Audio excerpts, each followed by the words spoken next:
कार्यक्रम में उपस्थित गुजरात के लोकप्रिय मुख्यमंत्री श्री भूपेंद्र भाई पटेल, कालिका माताजी मंदिर ट्रस्ट के प्रेसिडेंट श्री सुरेंद्र भाई पटेल, राज्य सरकार के मंत्री भाई पूर्णेश मोदी, यहाँ उपस्थित सभी वरिष्ठ पूज्य संतगण, सभी श्रद्धालु साथी, देवी और सज्जनों, आज कई वर्षों के बाद पावागढ़ मां काली के चरणों में आकर के कुछ पल बिताने का, आशीर्वाद प्राप्त करने का सौभाग्य मिला। मेरे लिए जीवन की बड़ी धन्य पल है। सपना जब संकल्प बन जाता है और संकल्प जब सिद्धि के रूप में नजर के सामने होता है तो उसका आनंद कितना हो सकता है, इसकी आप कल्पना कर सकते हैं। आज का ये पल मेरे अंतर मन को विशेष आनंद से भर देता है। कल्पना कर सकते हैं, 5 शताब्दी के बाद और आजादी के 75 साल बीतने के बाद 5 शताब्दी तक मां काली के शिखर पर ध्वजा नहीं फहरी थी। आज मां काली के शिखर पर ध्वजा,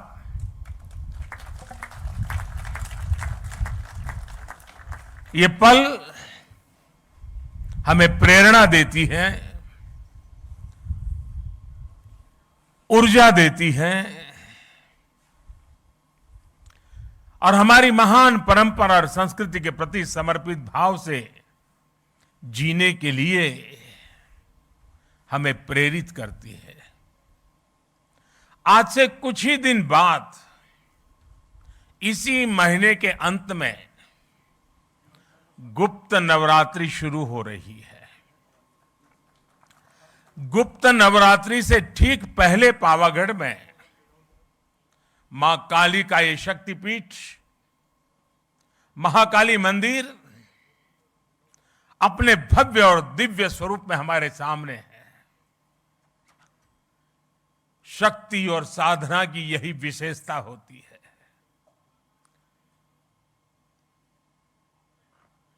गुप्त नवरात्रि है, लेकिन शक्ति सुप्त नहीं होती है, शक्ति कभी लुप्त नहीं होती है।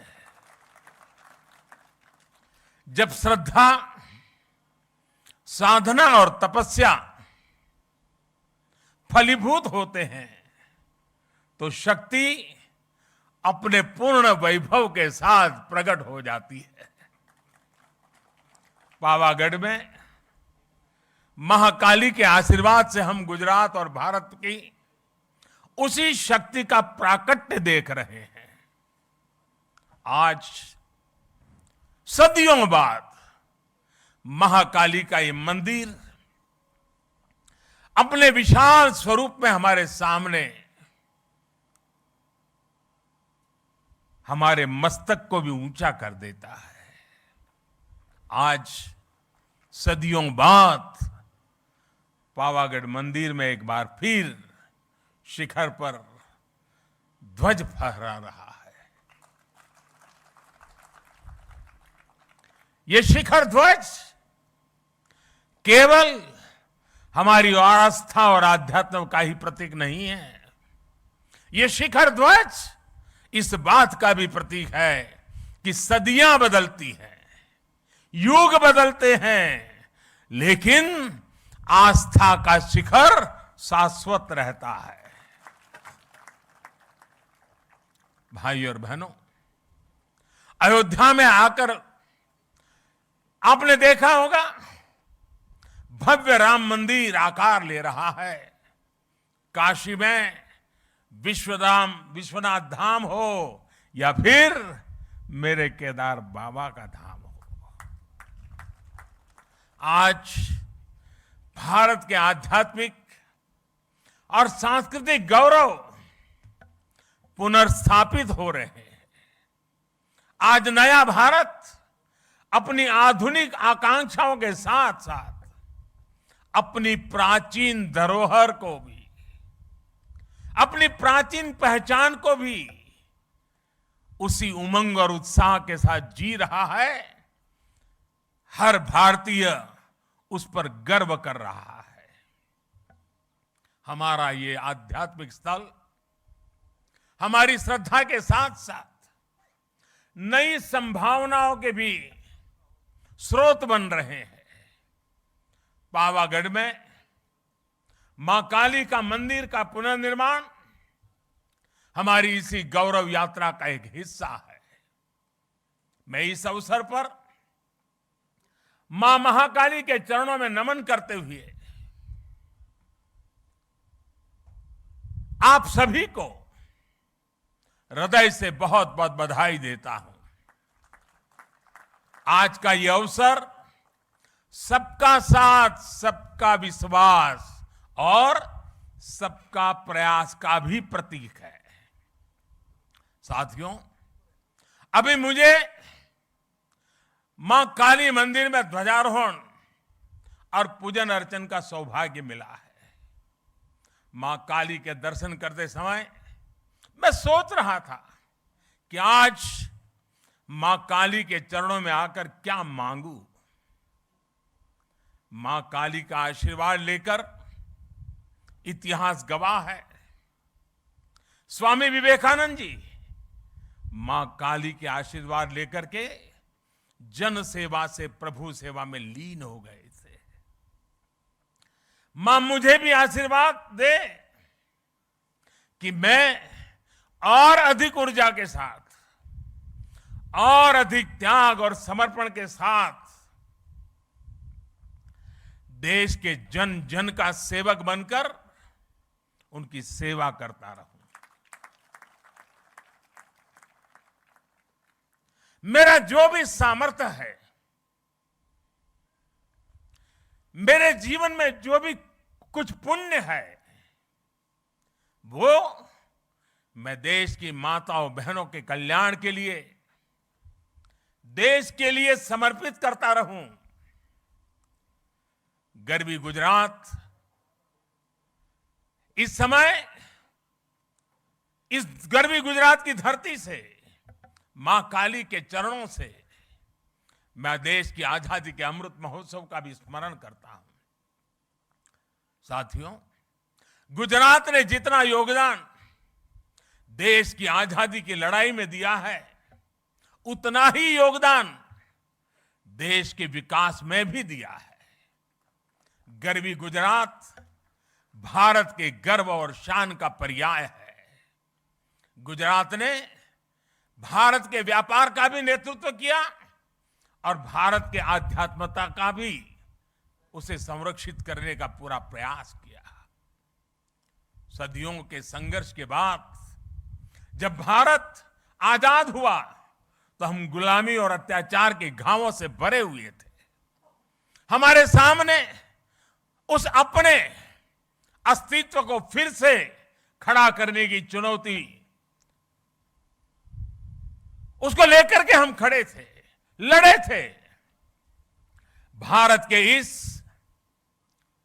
सांस्कृतिक आजादी की शुरुआत भी सरदार साहब के नेतृत्व में गुजरात से ही हुई थी। सोमनाथ मंदिर का पुनर्निर्माण राष्ट्र के पुनर्निर्माण के संकल्प के रूप में हमारे सामने आया। पावागढ़ और पंचमहाल आज सोमनाथ की उस परंपरा को आगे बढ़ा रहा है जिसने गुजरात को पूरे देश में पहचान दी थी। आज जो ध्वजा फहराई गई है वो केवल महाकाली मंदिर की ध्वजा नहीं है, बल्कि गुजरात और देश के सांस्कृतिक गौरव की ध्वजा भी है। पंचमहाल और गुजरात के लोगों ने सदियों से इस मंदिर की भव्यता के लिए प्रयास किए। अब सोने से बढ़े इस कलेश के साथ इस मंदिर से जुड़ा वो सपना पूरा हुआ है।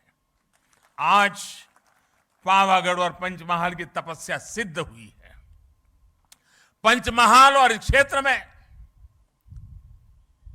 पुराना तो मुझे याद है, आज की परंपरा मुझे उतना पता नहीं है, लेकिन जो पुराना मैं जानता हूं, जब भी कोई शादी विवाह होता था तो इस मंदिर में सबसे पहले भक्त आकर के शादी का जो निमंत्रण पत्र होता था वो मां के चरणों में रख देता था।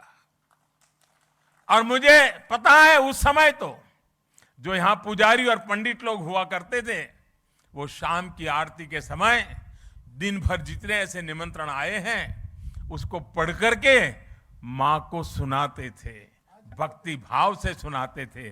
सुरेंद्र काका कह रहे हैं आज भी चल रहा है। बाद में आशीर्वाद में माता की तरफ से मंदिर से जिन्होंने निमंत्रण भेजा है उसे उपहार भी जाता है। कितना बड़ा सौभाग्य। और परंपरा लंबे अरसे से चली आ रही है, लेकिन माता ने इस बार हम सबको आज सबसे बड़ा उपहार दिया है। माता के दरबार का कायाकल्प और ध्वजारोहण मैं समझता हूं हम भक्तों के लिए, शक्ति उपासकों के लिए इससे बड़ा उपहार क्या हो सकता है। और मां के आशीर्वाद के बिना यह संभव भी कहां हो सकता है। यहां श्री काली का मंदिर को लेकर जो कार्य हुए हैं उसमें एक खास बात और है। महाकाली मंदिर का इतना भव्य स्वरूप दिया गया, लेकिन इस पूरे काम में गर्भगृह में मूल स्वरूप अक्षुण्ण रखा गया। इसे सेवा यज्ञ में गुजरात सरकार, पवित्र तीर्थ यात्रा विकास बोर्ड और ट्रस्ट के लोगों ने मिलकर काम किया। मुझे बताया गया कि मंदिर परिषद की पूरी परिक्रमा के लिए, अभी सुरेंद्र भाई बता रहे थे, दूधिया तालाब और छासिया तालाब को जोड़ने वाला एक परिक्रमा पथ भी तैयार किया जाएगा। यज्ञशाला, भोजनशाला, पर्यटकों के लिए भक्त निवास और छासिया झील से माताजी के मंदिर तक लिफ्ट जैसी सुविधाएं, इसका निर्माण भी किया जाएगा। साथ ही माची के पास अतिथि गृह और मल्टी लेवल पार्किंग का निर्माण भी होगा। पहले यहां पहुंचने के लिए श्रद्धालुओं को कई घंटे लग जाते थे। सीढ़ियों से चढ़ना, यात्रा की थकावट, कठिनाइयों से गुजरना पड़ता था। पहले सीढ़ियां भी कैसी थी, जो पहले आए हैं उनको पता है, उसको सीढ़ी कह सके कि न कह सके, यह हाल था। लेकिन आज वो भी रचना अच्छी हो गई है। अब मंदिर तक पहुंचने के लिए अच्छे पत्थर से अच्छी सीढ़ियां बनाई गई है। सीढ़ियां की ऊंचाई भी ज्यादा नहीं है, बराबर हिसाब से रखा है ताकि चढ़ने वाले को दिक्कत ना हो। पहले मंदिर परिषद में 2 दर्जन लोग भी एक साथ नहीं पहुंच पाते थे। आज 100 से भी ज्यादा लोग एक साथ यहां आ सकते हैं, पूजा अर्चन कर सकते हैं। भीड़ का दबाव कम हुआ है तो यात्रियों के लिए सुरक्षा भी बढ़ी है। मंदिर परिषद के विस्तार से भगदड़ जैसी घटनाओं से भी बचा जा सके, और हमें निरंतर जागरूक रहना ही पड़ता है इसी जगह पे। और अब तो इसके बाद शायद यात्रियों की संख्या बढ़ जाएगी, हमें उन सारी व्यवस्थाओं की चिंता करते रहना पड़ेगा। और मैं अभी से सभी काली भक्तों से प्रार्थना करता हूं कि अनुशासन का पालन करना होगा, क्योंकि कठिन जगह है, कोई हादसा न हो जाए। पहले कई बार हादसे होते थे, बड़ी चिंता सताती थी, लेकिन मां के आशीर्वाद से फिर गाड़ी चल पड़ती थी। मैं चाहूँगा हम उस अनुशासन का भी पालन करेंगे, क्योंकि कठिन स्थान है, ऊंचा स्थान है, कठिनाइयों के बीच काम करना होता है। तो हम जितना अनुशासन का पालन करेंगे, यात्रा भी अच्छी होगी, मां के आशीर्वाद भी प्राप्त होंगे। पहाड़ी के ऊपर जो दूधिया तालाब है उसे भी डेवलप किया जा रहा है। इस तालाब के चारों तरफ